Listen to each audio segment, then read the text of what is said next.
दोस्तों एक और पैटर्न हम पढ़ लेते हैं, राउंडिंग बॉटम और राउंडिंग टॉप पैटर्न होगा। इसको भी ये पोजिशनल के लिए ही इस्तेमाल होता है, इंट्राडे के लिए बिल्कुल ही कभी यूज़ नहीं करते हैं।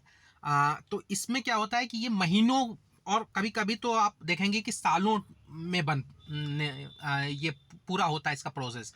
और ये कुछ यू की तरीके से आपको दिखेगा चार्ट पे। तो क्या होगा कि एक ट्रेंड आता है और उसके बाद उस ट्रेंड को वो ट्रेंड एक जगह कंसोलिडेट करने लगता है।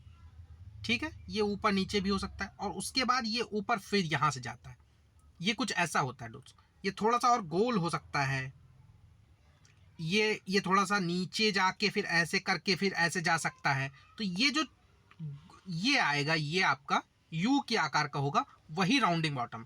अब इसका राउंडिंग बॉटम को दोस्तों ट्रेड करने का तरीका क्या है कि जब ये राउंडिंग बॉटम ये गोलाई पूरी हो जाती है और ये ब्रेकआउट यहाँ का कहीं दे देता है इस एरिया का, तो ये जो इसके बीच की दूरी होती है यही हम टारगेट मानते हैं इसमें। ये वाला टारगेट होता है और ये इसका एसएल होता है। और ये क्या नाम है, जितना इसमें मान लीजिए 100 रुपए से 150 रुपए की दूरी है, यहाँ 100 रुपए था बनना शुरू हुआ था और 150 गया, तो ये इसका डबल या इतना तो कम से कम ये आपका टारगेट होगा यहाँ तक का कहीं।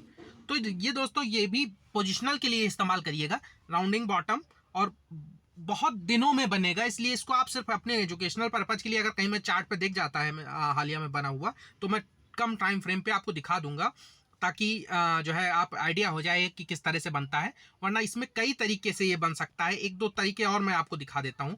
कभी कभी क्या आपको थोड़ा सा अलग दिखेगा, तो इसको राउंडिंग बॉटम इस तरह से भी कुछ दोस्त दिख सकता है। मान लीजिए एक ट्रेंड आ रहा है, ठीक है, ये ट्रेंड आया, अब ये प्राइस ऊपर गया, फिर प्राइस नीचे आया, फिर प्राइस ऊपर गया, फिर प्राइस नीचे आया, तो ये प्राइस इस तरह से गया। तो ये भी अगर आप नीचे से देखेंगे तो ये राउंडिंग बॉटम ही है।